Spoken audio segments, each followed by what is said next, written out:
Hello and welcome to the Microbiome Medics podcast. I'm Dr. Siobhan McCormack. And I'm Dr. Sheena Fraser, and we're your co-hosts. We are both GPs and lifestyle medics with a shared passion for microbiome science. We'll be translating the evidence and packaging it into actionable, bite-sized chunks so that you can harness the power of the microbiome to improve your own health and that of your patients. Hello and welcome to another Microbiome Medics podcast. I'm here again with Monica Wilde. I'm really delighted to have you back, Monica. I'll give you a very brief introduction just in case anybody hasn't listened to the first episode with Monica, which came out in October. But Monica is a herbalist with a master's degree in herbalism, and she's an expert forager. And we had a really fantastic discussion on foraging in the last podcast and the gut microbiome and Monica's 1 year of eating a forage diet in the UK. So this week, this time we're going to have a discussion around herbalism because we couldn't really fit everything into the last podcast. So I really want to get into herbalism and work out what herbalism has to do with our gut health, but also want to really touch on the history of herbalism. And I'm really interested from a medical perspective as a Western doctor, how herbalism really got dropped from Western medicine and why that happened. So let's just try and have a little journey through herbalism and work out what herbalism can do for us and our guts as well along the way. So hi, Monica, welcome back. Hello, thanks for having me back again. Yeah, great to see you. And thank you so much, by the way, for fitting us in, because I know you are really super busy and you're traveling soon. So really grateful for you managing to find the time to speak to us today. So thanks for that. You're welcome. Okay, so Monica, right, tell me about a little bit more about herbalism. So as a Western medic, we are not taught herbalism in medical schools. In fact, we're pretty much taught the opposite. We're taught that drugs should be allopathic, and we're taught that everything should be scientific, evidence-based, RCT trialed drugs. And we're taught really quite derogatory terms around complementary therapies. I certainly wasn't taught anything good about complementary therapies in medical school. So I'm, as a Western medic, I'm quite aware that lots of people use herbalism and use other complementary therapies. And I've used it myself multiple times. And, I take some herbal remedies myself.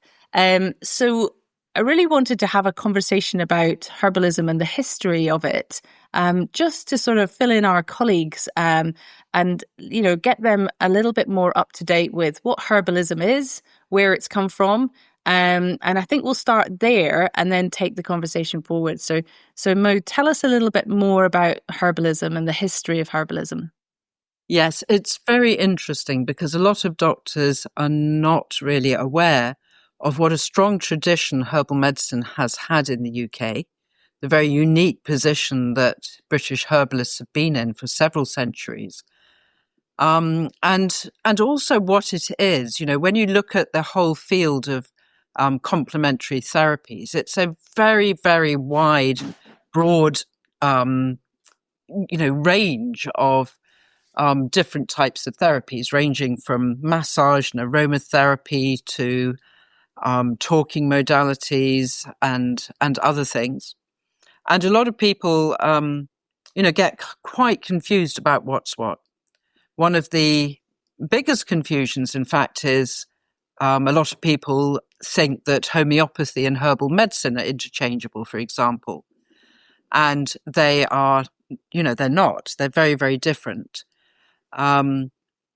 Herbal medicine, let's define it first of all. Herbal medicine is the use of herbal extracts, which you can measure in a laboratory under a microscope, and so forth. They have a specific nature, they have a specific strength, and they're used by herbalists who in the UK are qualified herbalists. So this means that they've had several years of training. Most courses are 5 years. in which they study not just the effects of herbs, but, physiology, anatomy, the diagnostic skills, clinical diagnostic skills. They also sit in with other herbalists. They have to do a certain amount of clinical hours. And normally when they finish their bachelor's or their diploma, they then go on to join one of the organizations, like, for instance, the National Institute of Medical Herbalists, which has been going since the early Victorian times, or there's quite a few. I think there's about 5 different organizations. I myself did a master's degree at the University of Lancashire. So, that's basically what herbal medicine really means. And of course, when you look at plant extracts, I think it's well over 1,700 modern drugs are based on plants. Most people will know that, the willow bark contains salicylic acid, which was a, precursor of the production of aspirin in 1899. But also things like colchicine, which is the autumn crocus, and paclitaxel, which originally comes from Taxus, the yew tree, highly poisonous, and really that's the basis of trying to, poison the disease before you poison the patient. And going back in time, right to the very beginning, a lot of people will say things like, how did we learn? How as humans, how did we learn about herbs? Was it sort of trial and error, what was good for us or not? But there's a whole field of zoopharmacology, which, where we see animals using herbal medicine as well. Chimpanzees will only eat certain leaves when they have high intestinal loads in their gut. Elephants in East Africa, just at the point of giving birth, will go and eat a particular shrub, which they never eat at any other time, which is the same shrub that Kikuyu women use to ease the pangs of labor. So animals have, dogs eat couch grass, which is a great urinary antiseptic. So, this tradition has been with us an extremely long time. And as humans have evolved, has just grown with us. If you go back about 70,000 years to the tombs of Shanidar in Iraq, I think that was the first herbalist they found, who was buried with 7 little packets, very distinct little packets of herbs. I think there were 7 of them, including yarrow, which were not herbs that were being used for food. So, this tradition goes back a long way. But, up until really about the 1500s, this was the only form of healing. And it was very much about local people knowing about local herbs to treat local people for local illnesses. And what happened around that time was that explorers went off and discovered different parts of the world, and they brought back some interesting things, tobacco, chili peppers, red peppers, potatoes, tomatoes, and syphilis. And at this one stage during the Middle Ages, there was this huge syphilis epidemic in Europe, and nobody knew how to treat it because, as I said, they'd been treating local diseases and so on and so forth. And at that time, I think it was Paracelsus in Germany had started, with the movement of the alchemists, had started experimenting with small doses of poisons and things. And he found out that if you gave people very, very small doses of mercury, you could kill the syphilis before you killed the patient. So the basis of modern chemotherapy. In actual fact, when they found something that did help with herbal medicine, it was a plant, guaiacum resin, which came from lignum vitae, the tree of life as it was known, in Jamaica. But part of the cure was that you had to sweat the patient as well. And, without the printing press, or at the early advent of the printing press, a lot of instructions got mislaid. You might give guaiacum without sweating the patient or in the wrong dose, and then it wouldn't work. And you might actually give somebody too much mercury and wipe them out completely, Goodness. But at that point, the two the two forms of medicine started to split. That was when the split really started to happen.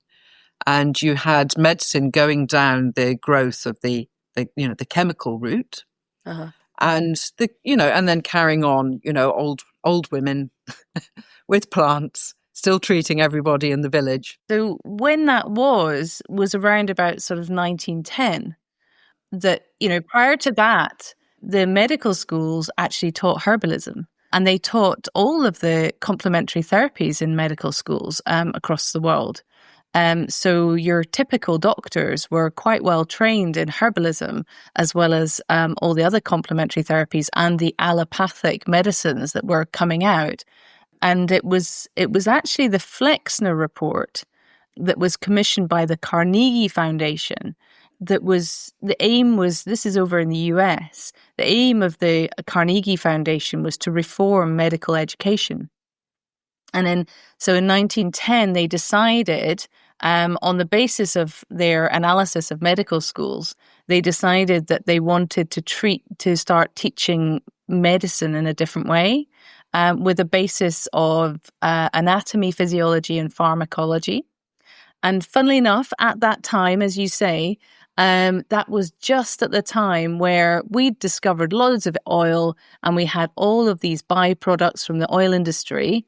And the Rockefellers, who were big players in the oil industry, had a lot of byproducts from the oil industry that they needed to create things with. So they started creating pharmacotherapies.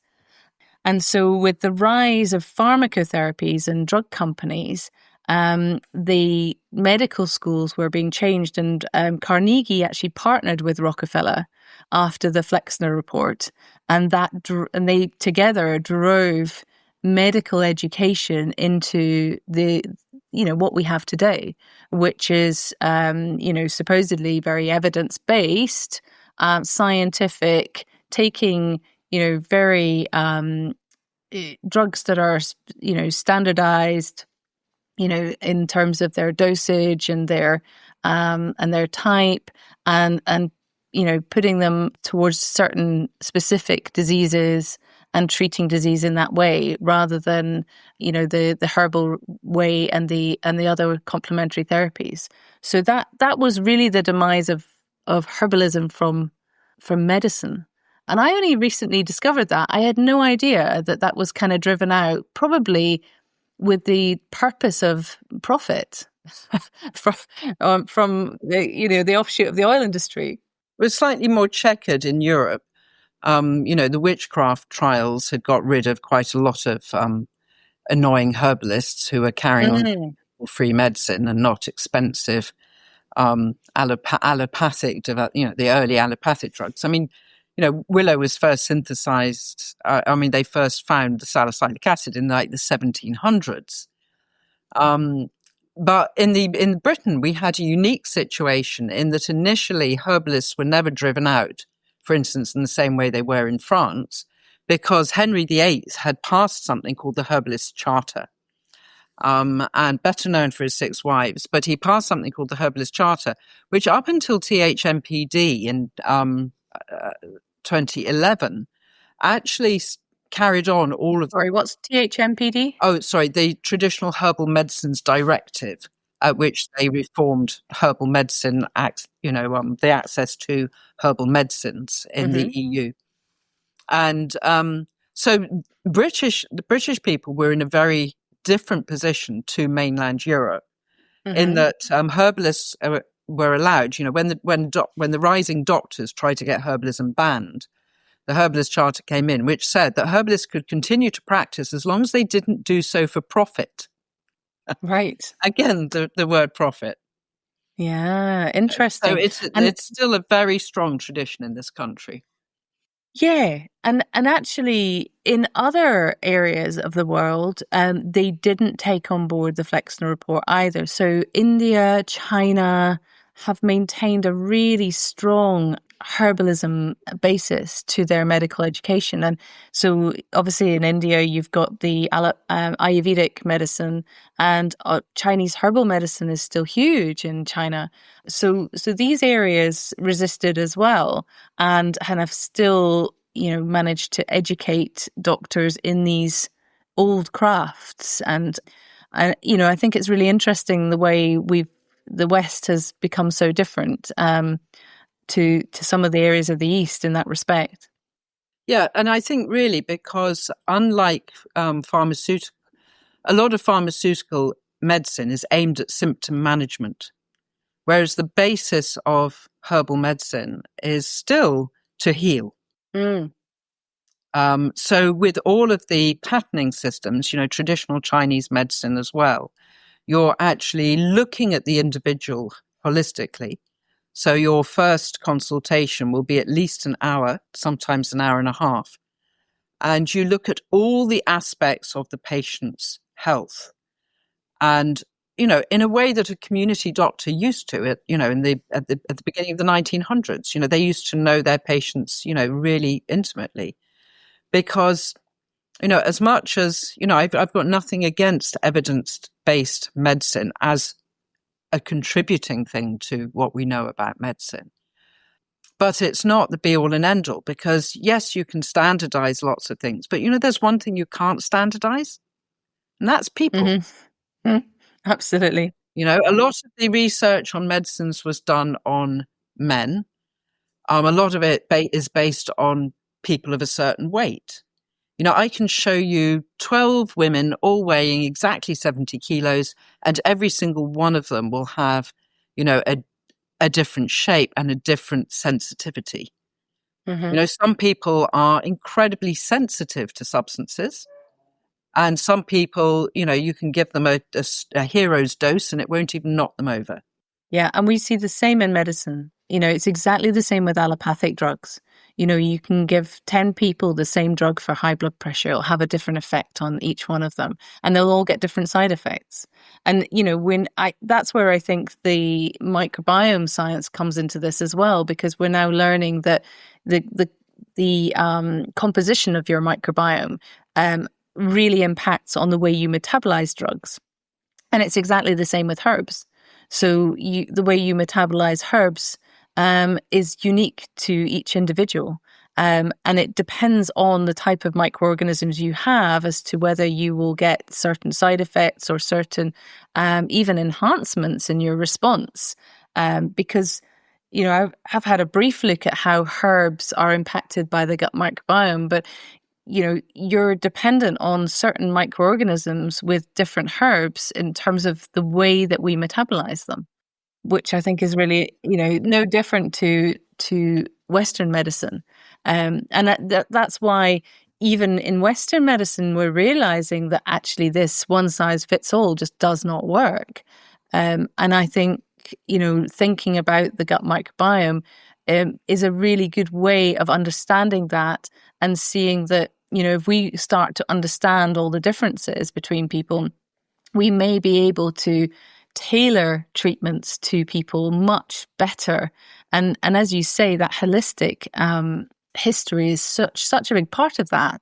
And as a lifestyle medic, that's what we teach in lifestyle medicine as well. You have to take that long history. You have to understand them holistically. You have to understand their lifestyle holistically to be able to understand how to help them. Because everybody, you could take 10 people with the same disease, and it's a very different journey that each one of them's had to get to that disease. And I think that's a really important part of Western medicine that's been neglected recently. But I think more people are waking up to this now. So I think times are changing, Mo. I'm positive now about this. I mean, and I would not agree that it's not, that herbal medicine is completely not evidence-based, because it depends on what you call evidence. Case reports, clinic reports used to have value. But, now it's only, RCT, standardized, controlled, randomized, and so on and so forth. It's become very, very reductionist. And we miss something when we don't actually also listen to, the experience of doctors, the experience of consultants, the experience of medical herbalists as well. Yeah. And when it comes to things like the substances themselves, I remember reading a paper that came out about 6 or 7 years ago. I think it was just before COVID. when they'd started to actually look at herbs combined with gut microbes. And what they were finding was that the gut microbes actually create medicinal metabolites from the herbs, which really means that about 20 or 30 years of, lab research where they didn't put the gut microbes in really needs to be redone again. Yes. And it would explain why herbs where somebody says, oh, this herb doesn't work. We've had it in a lab. We've sort of looked at it. There's nothing in it that's going to help. That's just an old wives' tale. And herbalists are surprised because they know full well it works. Well, maybe it's just because they forgot to put the gut microbes in to actually create the medicinal metabolites in the first place. Exactly. And actually, for anybody who's listening who wants some examples of this, I actually have a few for you. Because I did my homework, Mo, before I came to this. Oh, well done. So ginseng, which you'll tell me, what do we use ginseng for in herbalism? Well, it's an adaptogen, so it's a tonic herb which helps to strengthen resilience, strengthen the immune system. It can be stimulating. You can't give it to patients who are very weak. You have to make sure that you can get this abuse of adaptogens if you're not careful. But yeah, it's to create resilience. Yeah. So ginseng is dependent on gut bacteria to turn it into ginsenosides, which compound K is probably one of the most important ones.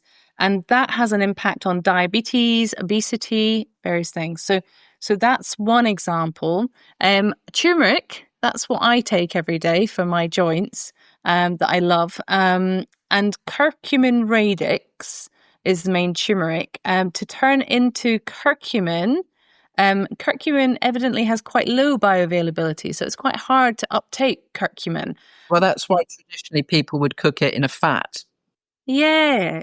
And interestingly, because I remember listening to a talk a long time ago, and they were saying that don't take curcumin, take it as turmeric whole, because it's been found that curcumin on its own, the active ingredient, is not as effective as turmeric.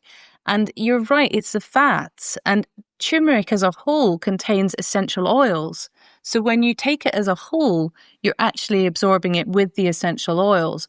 But in addition to that, there are bacteria in the gut called Blautia, E. coli, and Escherichia fergusoni, evidently, that are required to metabolize the curcumin to turn it into the more active parts. So that's another interesting one. Quercetin. Quercetin's in lots of things, isn't it? What does quercetin do for us? It's a flavonoid that's in quite a few things. Originally oak, quercus. Uh-huh. So basically, to get quercetin, quercetrin into quercetin, you need the Bacillus subtilis and Fusobacterium. So you need these bacteria to get the active parts out of quercetin. And there's many more as well. This paper that I was looking at was actually written by Chinese scientists. And it was based around Chinese herbal remedies because, of course, they're doing more research in this probably maybe than we are because they're so ahead of the game because it's been such a big part of their culture. So I did find that a lot of the papers that I saw were actually Chinese. But yeah, that very much that point that if you don't take into account what the bacteria are doing, then you're missing what's actually going on and how we're actually getting the active ingredients out of these plants. And the other really interesting thing is when you're taking a plant whole, because what we've done in the Western medicine is we've looked for the active ingredients in plants, like your salicylic acid, your aspirin, and we've given, we've basically homed in on that active substance and extracted it from the plant. But when you extract active substances from plants, you're missing some of the other ingredients that are actually a big part of how the plant metabolizes that. So you're actually missing the plant polyphenols, you're missing the essential oils, you're missing the fiber and various other things. And what they will do is they will encourage more of the beneficial microorganisms that consume the fibers and the plant polyphenols.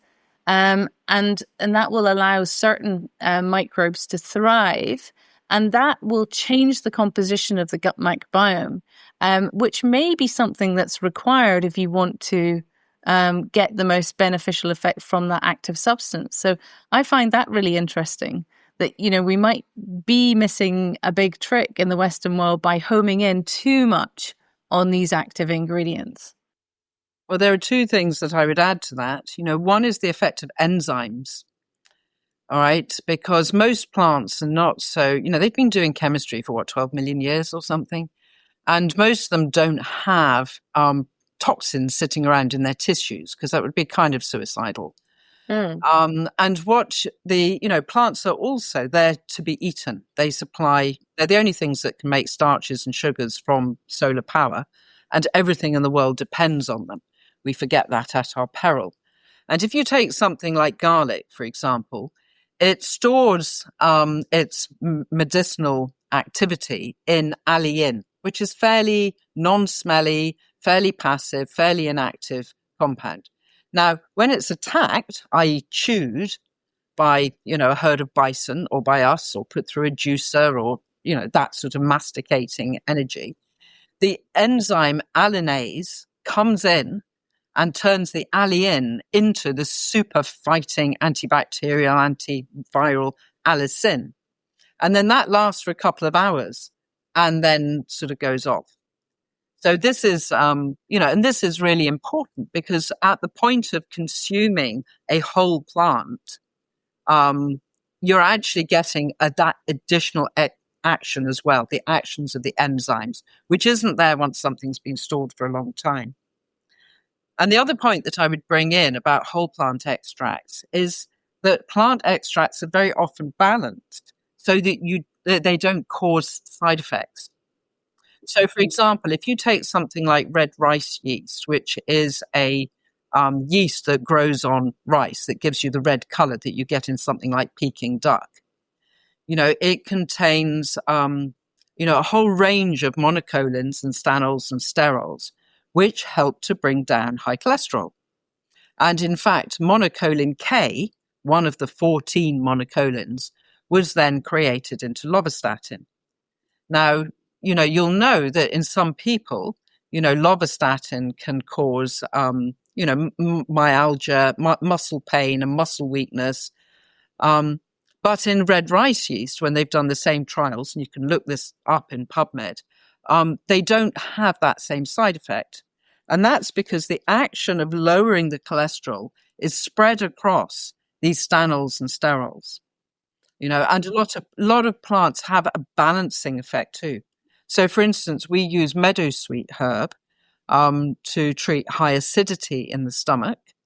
And meadowsweet herb is actually got a lot of salicylic acid in it. It was the one that was actually investigated before willow. Its old name was asperea, which is where the word aspirin comes from. And yet it doesn't burn a hole in your stomach, because they also, when you're using whole extracts, have buffering compounds. And they don't have the predominance always of just one chemical that's going to cause harm. So there's much less side effects from herbal medicines when they're given in the correct dose by as part of an appropriate protocol than many medicines, many allopathic medicines.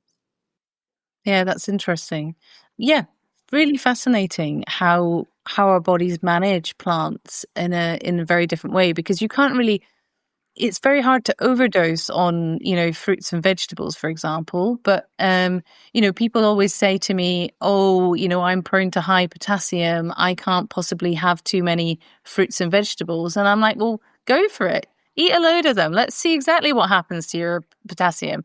And people's potassium doesn't go up dramatically when they eat a ton of fruit and vegetables. But because people have determined that fruits and vegetables are high in potassium, somebody helpful out there has said, don't eat very many fruit and vegetables if you have kidney issues and things. And half of the kidney patients I have a very low fiber diet as a result, because they're so wound up about potassium. But But in actual fact, in reality, when they eat a load of fruit and vegetables, it doesn't send their potassium sky high. In the same way that, a vegetarian eating a ton of fruit and veg every day doesn't have high potassium. The body does have a way of balancing, doesn't it? It's, I think you're absolutely right on this. And I don't think this is really appreciated by the medical world, how natural plants can do this. Well, we've been actually eating them for hundreds of thousands of years. So, and the incidences of cancers and other chronic disease is much lower in hunter-gatherer populations. And it's not because of lack of diagnosis. This has been well studied. It's much lower.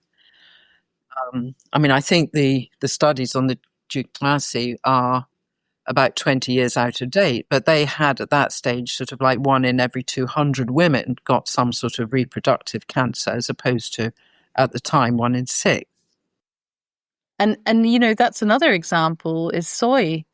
Soy is a plant that has phytoestrogens in it. And I remember when I was training, people would tell people with breast cancer, oh, don't eat soy because it's a phytoestrogen. So it's going to boost your estrogen levels and it's going to drive that estrogen dependent cancer. And of course, now they've realized that societies with high soy intake don't get breast cancer in the same way that we do. And so it's actually protective.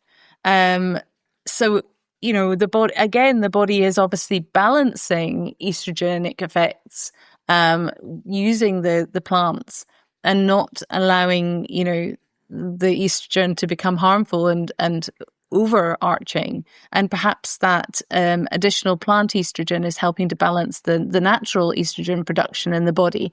And it's, possibly influencing in that way. Well, and most soy products are actually fermented when they're eaten traditionally too. Yeah. And so it's also giving you lovely bacteria alongside. And also changing the composition of the plant too. But when you eat whole foods, like, for example, seaweed, that's another one which gets a lot of medics, are concerned about it because it contains iodine. And, as everybody knows, T3 and T4 stand for 3 molecules of iodine or 4 molecules of iodine plus 1 of tyrosine. When you look at seaweed, and if you were to give a comparable dose of potassium iodide to the chelated iodine that's found in seaweed, the chelated iodine in seaweed at the same dose is actually only 37% is absorbed at one time because of the nature of, the seaweed and its fiber and composition. But the rest of it then stays in the body, gradually being eliminated from the body over about 3 days. So if you're eating seaweed once every 2 or 3 days, you end up with this gentle rolling supply of iodine to the thyroid all the time. Whereas if you take potassium iodide as a supplement, it sort of goes in 100%. And then anything your body hasn't used is eliminated in the urine within 3 hours. So you get this spike pattern with supplementation, which means in countries where there's iodine supplementation, you tend to get people who end up with overactive thyroid. And even in pregnancy vitamins, you still get women who actually suffer from too little thyroid. But, and this isn't understood, this way that when you're taking the whole seaweed, the iodine is actually, delivered in a very different way. And I read that there are populations where you don't metabolize seaweed very well because we don't have the bacteria. So I remember reading one of Tim Spector's books a wee while ago, and he was talking about this. About how, there are populations in the UK that are able to metabolize seaweed quite well, but they tend to be down in Wales or so I can't remember where the other place was in the UK, but the rest of us don't actually harbour the bacteria that metabolizes the seaweed. Now, I don't know how that impacts on our gleaming all the best stuff from seaweed, but he suggested that we weren't then able to glean all the beneficial aspects of seaweed unless you had these bacteria. What do you think about that? Well, I'd have to look at the papers behind what he was saying, But my first question would be like, how were these people trying to eat seaweed? You know, you're chopping it up and having it raw in a salad and in a seaweed type salad. It's very, very different to, for instance, if it's cooked as lava. So in Wales and Scotland, traditionally, they would cook it down as what was called lava bread, which was like a thick black paste. Yeah. But that would actually be cooked over, 10, 12 hours or more, because in those days, people had a wood stove type cooker and things would just sit on the back at a very low heat, just breaking down. Right. So it's very, very broken down and it becomes very, very bioavailable. Whereas if you just try to, if you were to get a fucus species, which is very high in iodine, you'll notice that, in Japan and places, people eat different quantities. Some of them are quite low, and just sort of, cooked it very lightly or chopped it up very small and ate it. You're talking about something very different. And there's, 25 species at least of seaweed around the British Isles that we eat, and each one is different. So that's the sort of thing I wouldn't take it verbatim till I'd actually looked at what was behind that statement. Yeah, I think that's an interesting point. And also, the other thing that I think I'm seeing in a lot of the papers I've been reading is that once you change your diet, your gut microbiome actually adapts and changes as well. And I don't know whether they've looked at, it may be that when you first introduce seaweed into somebody's diet, they don't have the microbes, but they may well develop the microbes to be able to manage it after a bit of time. So I don't know whether that's been looked at either. Okay, all right. So in terms of research into herbal remedies, what's the Institute doing in terms of research these days? I know you're doing your own research, but as an institute, what kind of research is being done in herbal fields? I don't know what the Institute of Medical Herbalists is doing. I know that somebody is actually looking into creating a more sophisticated version of MyMops. Do you know MyMops? No, what's that?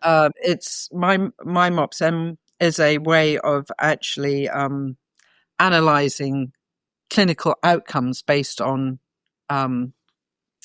it's a certain type of qualitative and quantitative questionnaire method. Okay. That has actually been published in the same way that the McGill Pain Scale or so on and so forth, trying to collect more evidence from herbalists, because there's two aspects of it. One is can you do RCT on certain herbal remedies? And that's certainly the case. But in most cases, herbalists do not have the money to do that. Mm-hmm. And then the other thing is looking at collating things from clinical practice. And what you have to remember with herbal medicine in the UK is that the majority of herbalists are working on their own. I'm actually in a very, unique situation in that I work with 6 other herbalists in my team because we have a collaborative medicine clinic.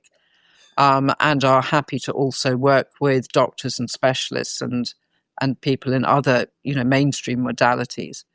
And within Napier's The Herbalists, I think we are now about 14 or 15 herbalists.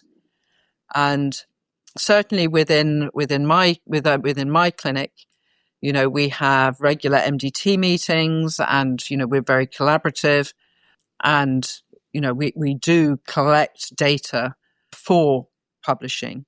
But that's very, very unusual. The majority of herbalists are working on their own, which means that it's very difficult to put together the sort of research that you need.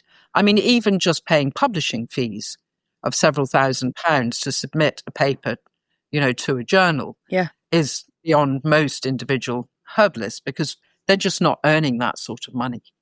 Yeah, and that's absolutely fair. And as you say, because you're dealing with individuals and you're providing such a holistic individual service, it doesn't really lend itself well to RCTs and these kind of ways of collecting research.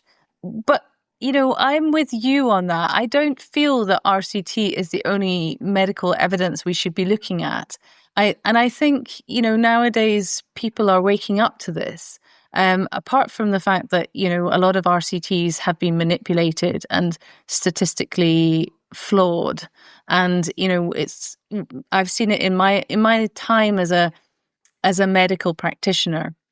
I have seen so many instances of RCTs produced by drug companies who then, years later, we've discovered that they've completely warped the statistics or reported that RCT in a way that suits them so that they haven't published the data they should have published. And of course, it's come out about everything from HRT to antidepressants to statins and, a whole host of different drugs. There's been foul play by the drug companies and their supposed excellent RCTs. And so, there's a bit of concern now, I think, amongst my peers, that what you're getting with your RCTs is not necessarily the whole story. We know that drug companies don't need to publish every bit of information from their RCT. We know that they can censor information. They quite often do the statistical analysis themselves and do the write-up of the research themselves so that they can manipulate the data. And a lot of my colleagues just don't have the time to be analysing reports. We're all crazily busy in the NHS, and that's a big issue. So there is a bit of distrust now, I think, on RCTs. And whilst we want to, be evidence-based, we need to look at other types of evidence and see the value in that. And as a lifestyle medic, I definitely see the value in case reports, in clusters of cases, and in, epidemiological data. I think all of this stuff has its place. And, we should be looking at all of this evidence, not just considering RCT as the one thing that we look at. And we need to really clean up RCTs and pharmaceutical sponsored research, in my view, because there's a lot of trust being lost across the profession in the way that we're going about creating this research. I think another thing that you have to think about with medical herbalists is what sort of patients are they seeing, and it's not patients with a cough and a cold or a dose of the flu or whatever. People they manage themselves. What we tend to end up seeing are people with intractable illness. Nearly all the patients that I have had have seen doctors before. They've seen specialists before. They've seen several specialists before. And they are still ill. And people out of desperation then end up looking into medicine, looking into what else might happen, what else they might be able to do, and very often come to herbalists. And when you're dealing with chronic cases, it's not something that you want to set up an RCT on any more than you would with pregnant women, or, you don't want to deny people the type of, consultation and treatment that that you can give. And when people have chronic, disease, which we're seeing more and more, not just with the long illnesses like long Lyme, long EBV, long COVID and so on. But, chronic fatigue, MS, and, this, these range of diseases that are very hard to treat. They, on average, it takes, probably 18 to 24 months to really get somebody with a chronic long-term disease healthy again. And it doesn't really lend itself to RCT because the reasons that people are, have succumbed to a lot of these conditions can be very varied. And they're not just things that happen mechanically in the body either. There's what's happened in people's lives. It's their ability to manage stress, for example. It's their emotional health that combines with what they're eating and how they're looking after themselves.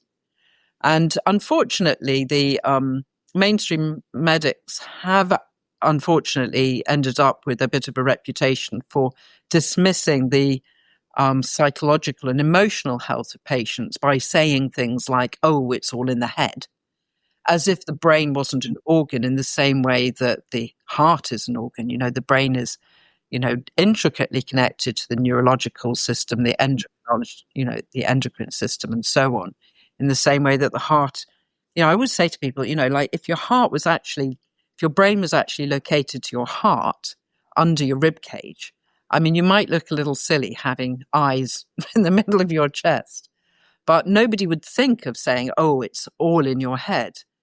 And the only reason it's up here in our heads is so that we've got necks and we can turn around and see if something's about to attack us.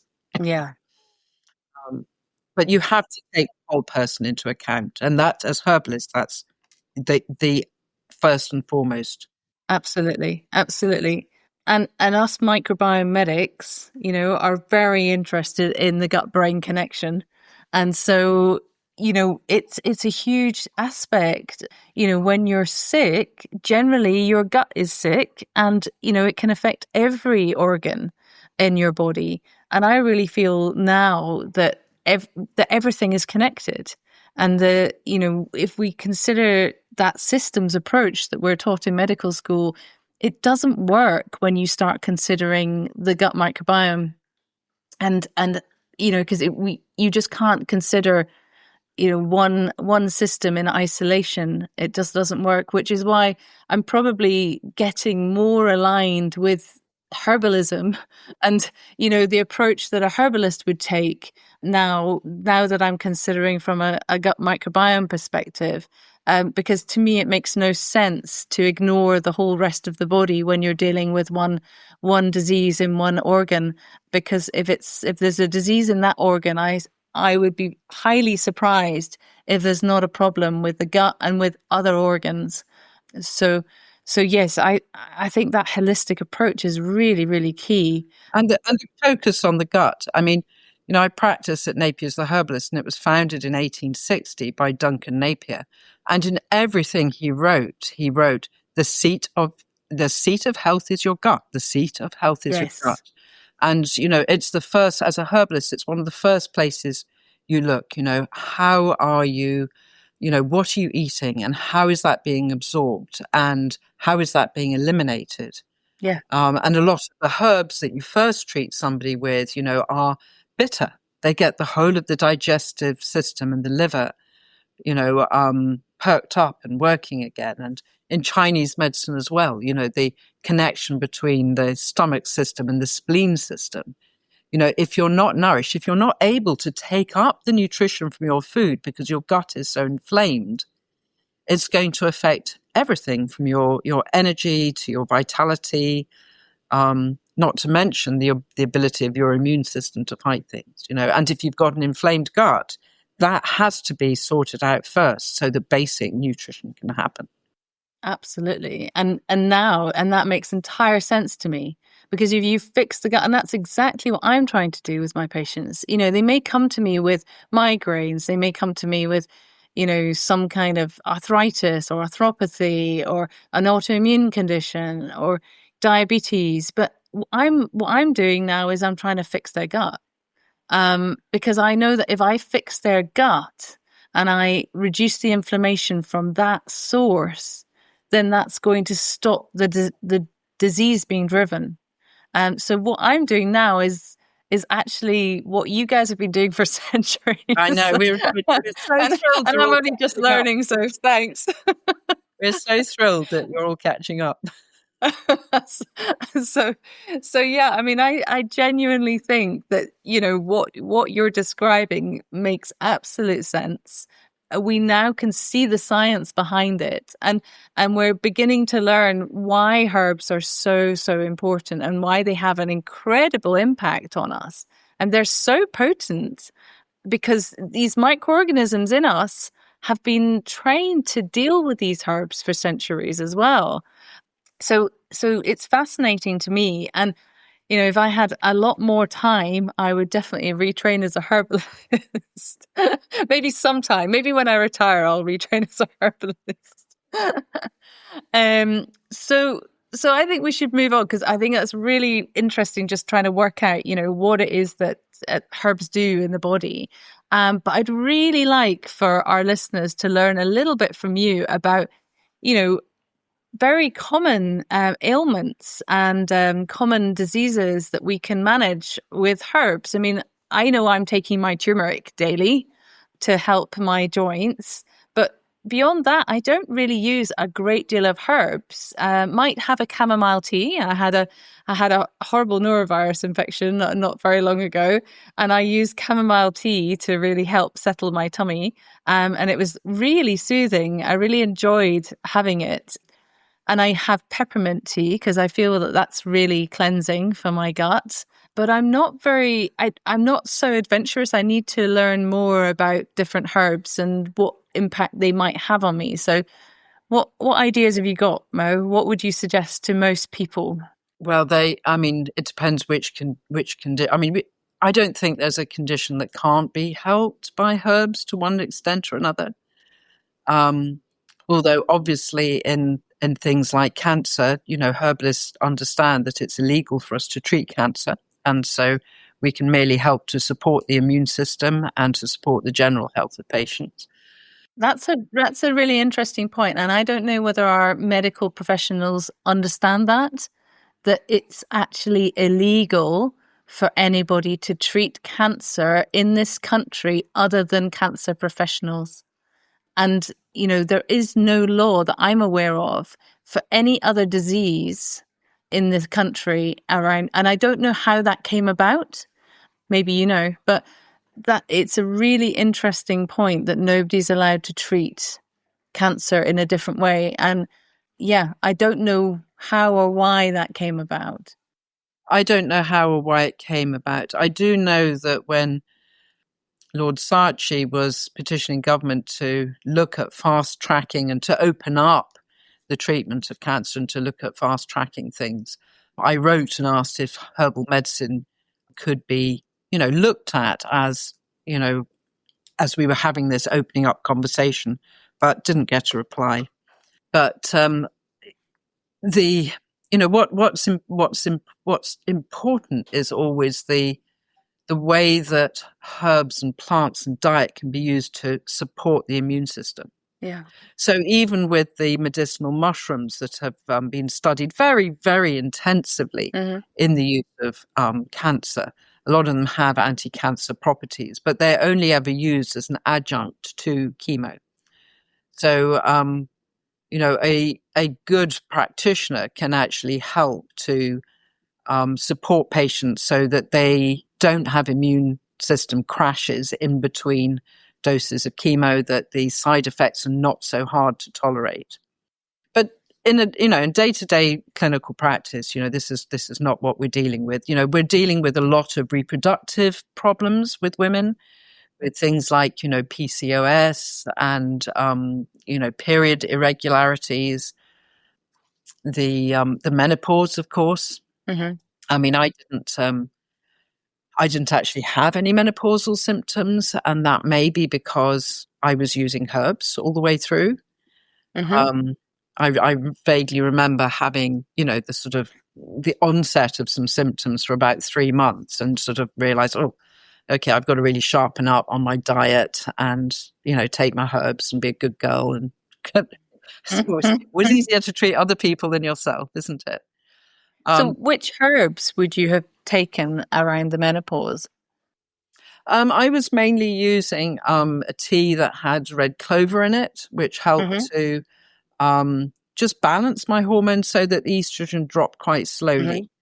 And even now, if I feel my estrogen's getting too low, I use wild yam and calendula as topically, just to make sure things don't go too low. So I've never felt the need to ever go on HRT or anything like that.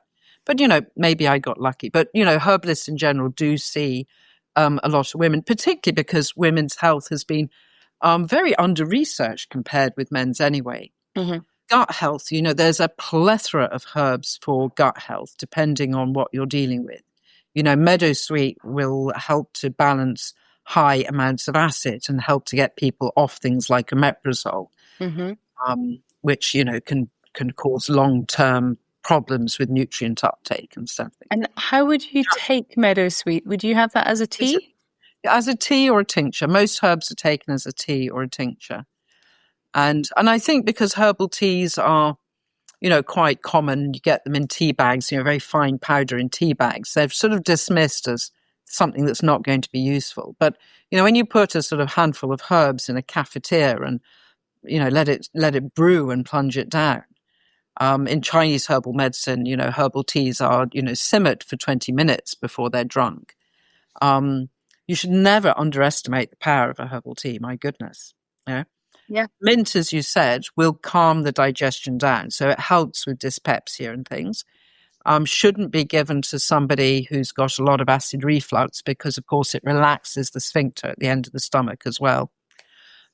Ginger will help to speed up. So in people with things like gastroparesis, we'll use ginger to try to get everything going more. And then there's a whole range of dill and fennel and, maybe the apiaceae herbs that help to calm down wind and flatulence and bloating, but traditionally cooked with foods that, like you'd cook caraway with cabbage and things like that, so that you didn't end up with those issues. And then, if you're giving somebody something in the gut, sometimes you might add something in like, valerian, which people more commonly think of as for sleep, because it's an antispasmodic, or cramp bark, viburnum opulus, because they're antispasmodics. But in general, you don't tend to, as a herbalist, you don't tend to just sort of give a single herb for a single symptom. You look at the picture and you'll put together 5 or 6 herbs in a blended tea or a blended tincture. So if somebody's not sleeping at night, for example, yes, it might be because their thoughts are racing around. So you might give valerian, particularly if there's somebody who's got a lot of nervous tics and twitches and rubs their hair or plucks at things, which is a very valerian type picture, or has restless legs. My goodness, valerian's so good for restless legs. But if somebody's got that amount of anxiety, they're probably going to have quite a lot of tension in the muscles as well. So you'll put in a herb that helps to relax the muscles. And there may be residual pain. So you'll put in something that eases them down. And maybe something that makes them feel a little bit snoozy or sleepy, like, nutmeg or hops. So it's very much this, this integrated thing that's made for each person. Fantastic.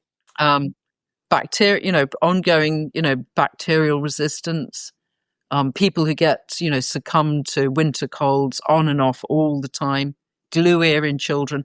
I mean, it's a really wide range. Absolutely. And as you say, it seems a very unique sort of tinctures and remedies for each individual person. So if somebody's listening to this and they think, actually, I would quite like to try something herbal, how would you recommend that somebody go about things? Should they do their own research? Should they consult somebody? Should they go to napiers? Where would you recommend that they go? Well, I think it depends what they're experimenting with. If you've got, if you just like to take something to support your immune system because your kid keeps coming home from, nursery and giving you a cold all the time, go to a health food shop and ask the advice of, the over-the-counter assistant. But, if you're struggling with, Lyme disease, which is, one of the specialisms in my clinic, or menopause, and you've tried lots of other things before, the best thing to do is to actually go and see a practicing herbalist, because, particularly if you've got a chronic disease, you don't want to be both the patient and then suddenly having to become the scientist and research something new, and a doctor who's seen lots of people with your condition before, and also an expert on plant medicine overnight from Dr. Google. It's far better to actually go and see somebody who's been trained and who's been in clinical practice a long time and who's seen lots and lots of other people, with your particular complaint, and who actually, can go on that journey with you as a trusted guide. And so all of the Perfect. associations like the National Institute and the College of Phytotherapy Practitioners will have, a how to find a herbalist on their website, and will give you a list of all the people who are qualified with them. But I would say, do look for people who are qualified, and don't do too much experimentation on your own. I mean, at the end of the day, you can spend a fortune on supplements and things. Far better to actually go and see a herbalist and just get the thing that's going to work. Absolutely. That makes a lot more sense. Okay, thank you so much, Mo. That's been an hour we've been talking for. You've given us loads of amazing information. And, I've really enjoyed that conversation. I love what you're doing. I think for me, herbalism still makes an awful lot of sense. And I think that as a society, if we were to all use herbs more in our day-to-day world, we would probably be a lot healthier and a lot happier. And we're discovering now in the medical world just how potent these these herbs and things are. I know I just listened to a lecture by my friend and colleague, Professor Robert Thomas, he's a cancer specialist who's been on this podcast, and he's been doing research into plant polyphenols, and he put together a little package with extracts from green tea and a whole load of lovely herbs and plant polyphenols to manage people with prostate cancer who are on active surveillance, and he's shown that this a very simple supplement with these herbal extracts has actually been really potent and very effective at preventing the cancer from worsening. So, we're realizing in the medical world now that these things are really potent, really impressive, and we know, the power of a lot of the things that are in our day-to-day world, like green tea, black tea, coffee, even, all these things have medicinal effects. So, why not expand our repertoire and start looking further afield and considering all these other herbs and other plants that we're not using day to day, that we could potentially be using as nice teas, tinctures to help us with our basic health and to get more. I don't know. It would be so good as a country if we were better at just passing on this knowledge and being able to sort of self-manage very basic ailments like you're doing all the time. When you feel that your body is a little tired, you may add something in. If you're feeling hormonal, you may take something. I think that's really, such a good thing to be in tune with your body like that, and to be able to self-manage and self-treat with very, with lovely herbs and spices and, plants that we can use readily. So, yeah, I think it's really great what you're doing. And obviously you're taking it to a much greater level, managing diseases and disorders that we really can't get on top of in the Western world. A lot of these chronic ailments like your Lyme's and your chronic fatigue and things, as a Western medic, we don't have the answers for. So, and are you finding that herbal treatments for chronic fatigue, for example, and for chronic Lyme's, are you finding it quite effective? Yeah, I mean, I wouldn't do it if I didn't see results with people. Yeah. Fantastic. And but it's one has to be careful not to go down the track of just interchanging herbs or supplements for drugs and approaching them in a pick and mix sort of a fashion as well. Because with herbal medicine, what's at the heart of it is the herbal consultation and the relationship with the patient. Yeah. It's, healing comes through, the body, the social setting, the soul as well. Yeah. And I guess, we just can't do that in a 10-minute consultation. We're really lacking that in medicine right now. I totally get it and I understand. But at the same time, with somebody who's got a chronic long-term disease, they're going to be coming back for 10 minutes and 10 minutes and 10 minutes over and over again. And those 10 minutes add, maybe they do add up to a longer consultation. And it would be great, you do see in mainstream medicine that you've got people who are specialists. But unfortunately, there's not a lot of people who've got the time to have the specialism of looking at the whole picture. And unfortunately, for a lot of very ill patients, what happens is they go to their GP and the GP says, right, you need to see this person. And it's a bit like taking your car in, and they, and it's not working. They say, well, go off and see this person. You go off and they say, well, it's not the spark plugs. You go, great. So glad to know it's not spark plugs. What is it? Well, I don't know. You'll have to go and see the carburetor man. And people end up going from specialist to specialist to specialist, and you don't actually have these sort of really good high level overviews of what's the whole picture that's going on here. Yeah. And that's where, people end up going to herbalists. Yeah. So true. So absolutely true. We could learn an awful lot from herbalists, and we should be learning an awful lot from you guys. And we can all work together collaboratively. Exactly. I think so too. And, there are examples of that. I listened to a very good gynecologist down the south of England, and she was delivering a podcast on menopause, and she has her menopause clinic alongside a herbalist. So they deliver their care together. And I think absolutely we should be collaborating. We should be using each other's skills and getting the best out of these things, because it's a hell of a lot of training to do both, to do all the herbalism and the Western medicine. So it makes absolute sense that we should be working together. Before the last Tory government got in, herbalists were actually going to be regulated, which would have meant that they were on the healthcare professions register, and people would have been able to access them on the NHS. And then when the Tories got in, they decided that they didn't want to do that, or there was some lobbying against it. And so, unfortunately, we're still in the situation where people have to pay privately to see a herbalist. But I remain hopeful that at some point, in line with the UN statements for medicine, that all will come further together, and that we will be able to have really good patient-centered care. Yeah, well, I hope that day comes as well.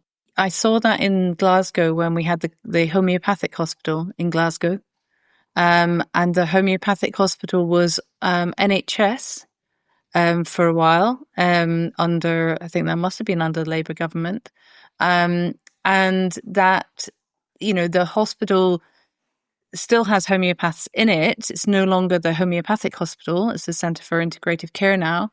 And I can still refer to the homeopath, but as you say, it's private. Their work, I think, is still private there now. So we've gone backwards a little bit with the homeopaths as well, which is a shame, because again, they're another healthcare professional, in my view, that has a lot to give, and has a long history of research and an evidence base, and it's a really interesting one. But I think we should be able to use each other's expertise and learn from each other on this, because at the end of the day, if the end result is the patient being healed, that's what we should all be aiming for. And as a Western medic, that's all I care about. I don't actually care how the patient gets there. I just want them healed. I just want them fixed. And I'm sure that's absolutely your intention as well. Yeah. There's, when you said earlier, do you see results? I mean, very often patients will say to me, particularly if they've been ill for 5, 10, 15, 20 years, do you think I could get better? And I say to them, yes. I think there's the capacity for healing in pretty much everyone. Otherwise, I wouldn't do it. And you can see the relief in them. When I take when I collect sort of patient experience at the end of it, I do remember, I very often have patients who say, I'd completely given up, but you telling me that you had the confidence that I could get better, gave me that energy, because it's hard work being a patient when you're chronically ill. It's hard work adopting a new diet and remembering to take all your supplements and try and get exercise and do all of this when you're feeling terrible. And she said, it gave me the energy to follow the protocols, to do everything you said. And look where I am now. Brilliant.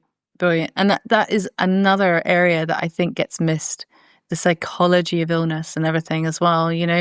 Just that attitude that if the patient really wants to get better, is desperate to get better, and that will make a huge difference to their outcome. Whereas if they're resigned to their disease, and if we put a label on them, and we brand them as being ill with a certain disease, that can be really destructive for many patients, and that can halter their recovery because they become that label. And I've seen that over the years, and it's not healthy for people. Yeah, and I think that's also where working collaboratively with counselling and psychotherapeutic services help as well.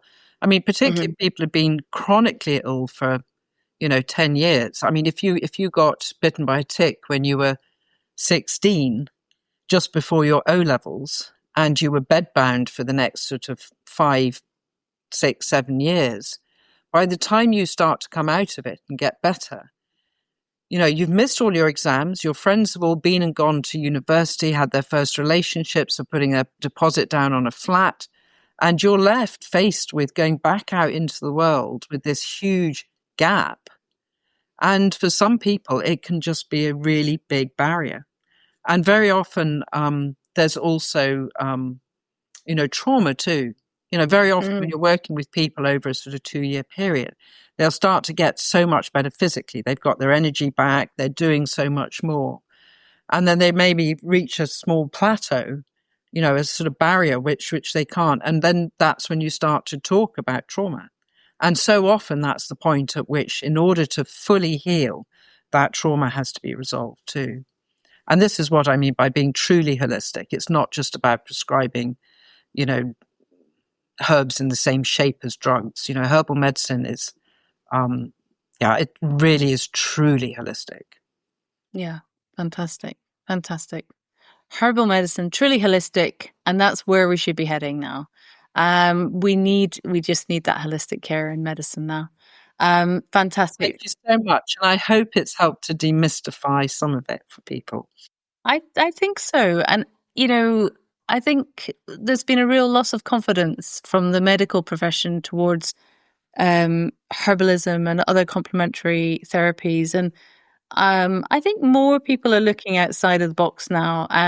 But I think if we can help people to understand a little bit more about these specialties and where they've originated from, and the history, the success of them, I think that's a really good thing. We should be much more open these days, but that is going to take a bit of change on the medical front, because at the end of the day, the medical curriculums will have to change if we're going to start, adopting that multidisciplinary team that includes complementary therapists. And I hope that happens in the future, because I think that would be a very good thing for medicine, and it would be a very good thing for patients. And I think that's the fundamental thing, because with patients, what I see these days is that patients have no faith in complementary therapies unless they're recommended by trusted healthcare professionals, and trusted healthcare professionals don't have knowledge base and understanding of complementary therapies. So then, unfortunately, I think people are reluctant to use them, and that's a shame. I think there's been a few cowboys over the years that have maybe given some complementary therapies bad names, but I think on the whole, there are some very good practitioners out there. I mean, you have to, it's a huge field with a wide range of things, and you can't really just look at it as a bundle. I can only speak for herbalists, practicing herbal medicine. I can't speak for homeopaths or reishi practitioners or anybody else. And, it's not fair to lump everybody together. Really, it isn't.